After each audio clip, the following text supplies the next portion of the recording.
I come from a family of artists. My grandfather was an oil painter and wood carver. His brother was a muralist. Several uncles and aunties and cousins that are artists, all the way back to artists that painted winter counts on buffalo hides in the 1800s. I could trace back my lineage too, so it just comes natural to my family. My grandfather, my uncles, my kids, like a genetic trait. So we all, whether it's painting or sculpture or crafts, or traditional crafts, yeah, we all kind of have a niche for it. I make art to continue to tell our story as Blackfoot people. A lot of this work is personal because it gives us a chance as Blackfoot artists to tell our story.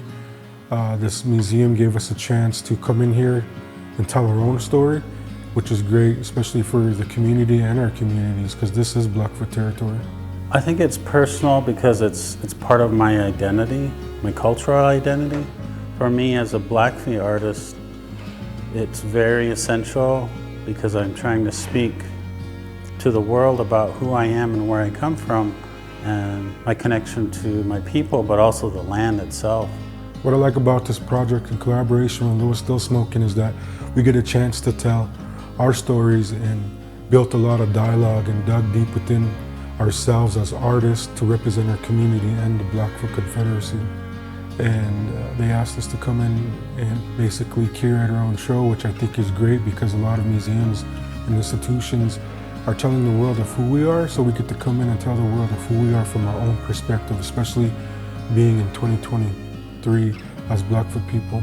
This is the first time I did do a mural/installation together. Usually it's collaborations on murals and exhibits, but this is the first time it's been a mural/installation with the original artworks.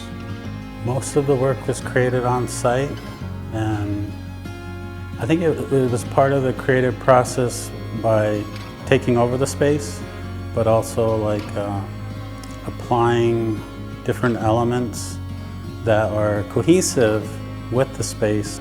But it was really kind of organic, like it had to be here, and we had to kind of like develop those in the space itself. A lot of the work was created for this exhibit, except for a few pieces that I held on to that were very personal, and I felt that this is the perfect place to show them. And the painted buffalo hide was created here in the museum while I was working on. Because this is an exhibit titled Within, and it was a lot of digging deep in who we are and part of our story as individuals and our family history and who we are as Blackfoot people. And boarding schools is a very traumatic issue that we are still healing from and dealing with now in 2023. Just to share our story with the world and the community. Like I said, this is Blackfoot territory, but nowadays there's so many indigenous people here, and it just gives a great chance to tell our story for once from our own perspective.